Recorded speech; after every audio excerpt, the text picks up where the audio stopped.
Your content speaks for itself as long as someone has no trouble finding and reading it.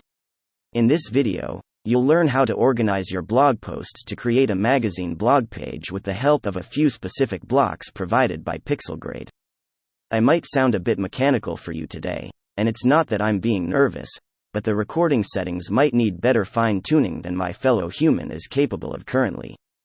I hope that we will get along nicely and you'll find the presentation easy to follow and understand.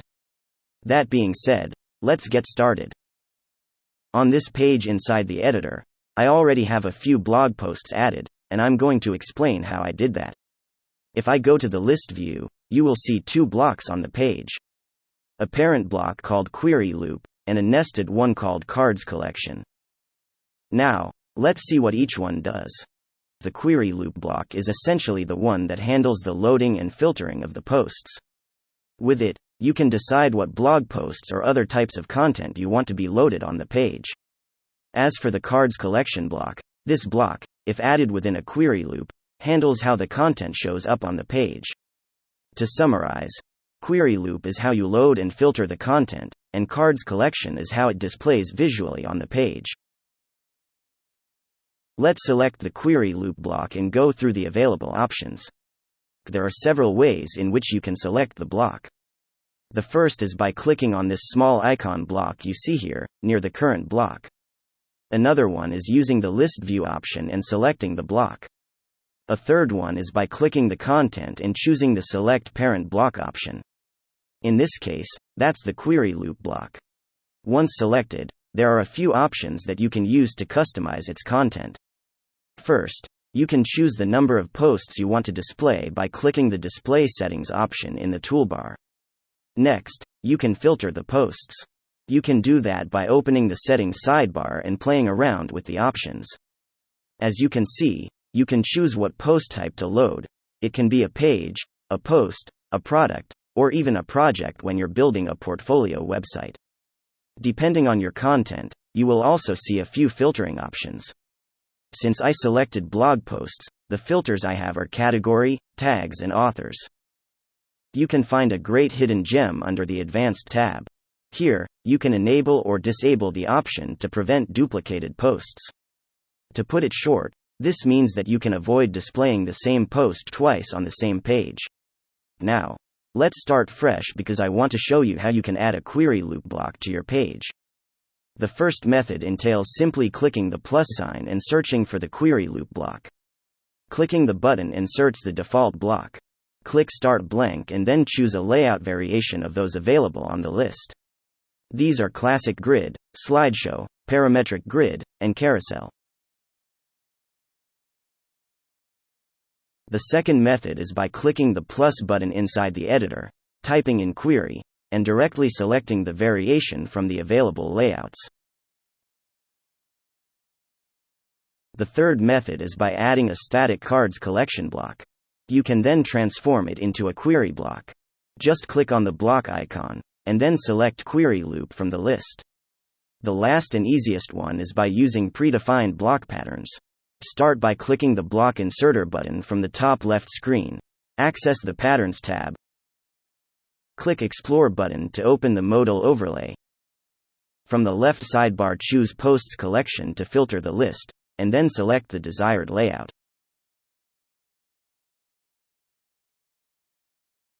Now that you have the query loop block added, you can start customizing the look and feel by using the Cards Collection settings from this right sidebar area. Among the available options is the ability to show or hide various elements from the posts, like the excerpt or meta information.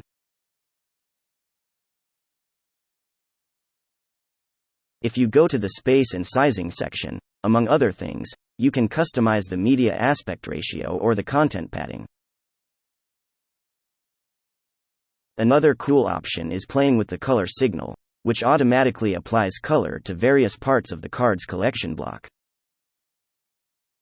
Let's move on to a new type of block that helps us display a sidebar with secondary content that sits alongside the main content area. The block is named Sidecar and you can start using it by adding it to the editor using the block inserter. This block creates two side-by-side sections with different levels of importance with the layout. A larger area for the main content that you can use as a regular page section, and a smaller one subordinated to the first where you can have site tools like search, newsletter, sharing links, banners, ads, and even blog posts. Let's go through the sidecar block options. While the color signal and space and sizing sections are similar to the ones from other blocks like cards collection, a specific section to this block is the sidecar layout section.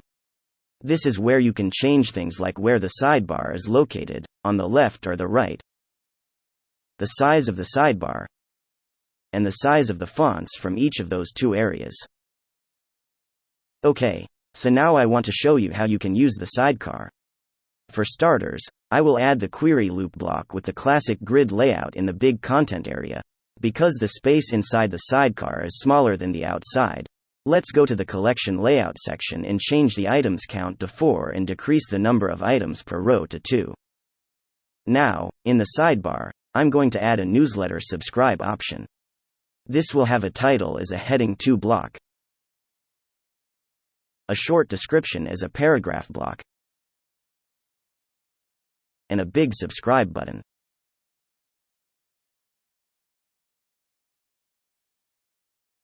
I'm also going to add a small heading 5 block at the top to act as a reminder.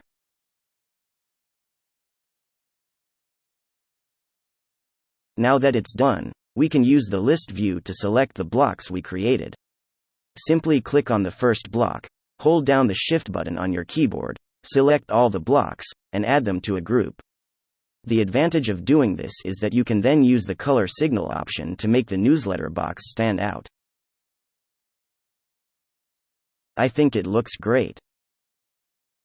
That's it. Now that you understand how to use these two main blocks, the query block with cards collection and the sidecar block, you can start creating your own magazine-style blog page.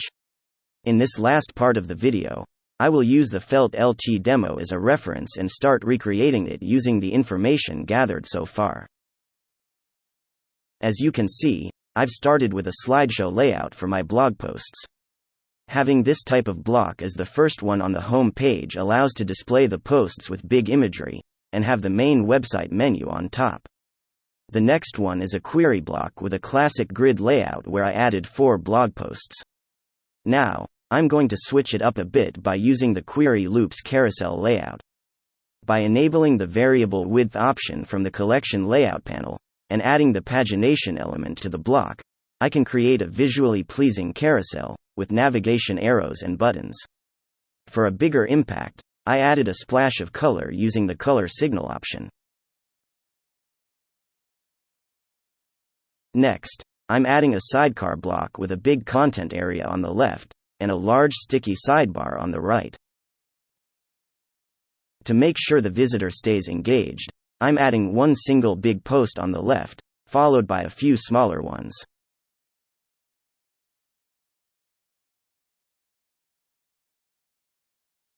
All of them were added using the classic grid layout and tweaking the settings related to spacing, layout, and elements visibility.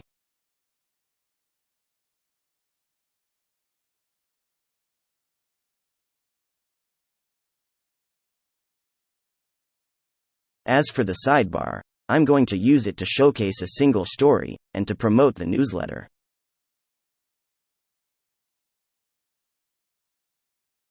Building the newsletter is easy since I use default blocks like heading, paragraph, and buttons.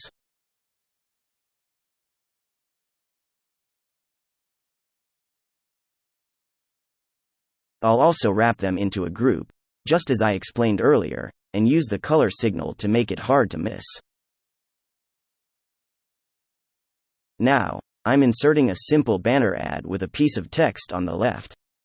To accomplish this, I'm using the media card block. I just added the banner ad image, and now I'm inserting the text and removing the button since I don't need it.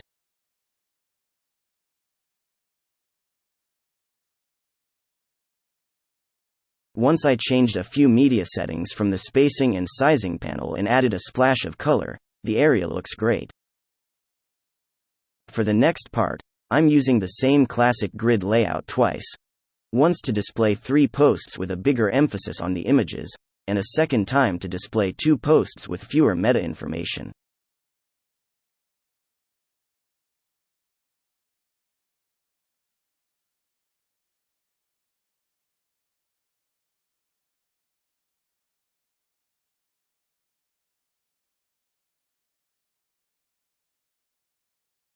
We're almost getting to the finish line.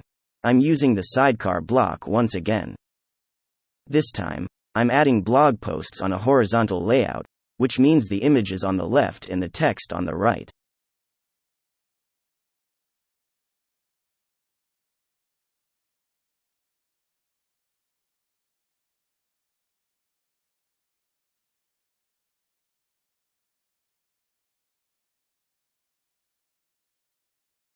In the sticky sidebar, I'm going to add a banner that promotes an available ad space.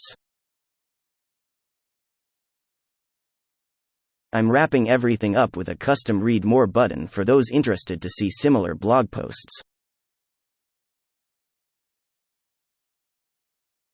This is what I got in just a few minutes of editing. As you can see, you can achieve a great-looking layout with just a few blocks, and a few tweaks in the settings. Now it's time to build your own.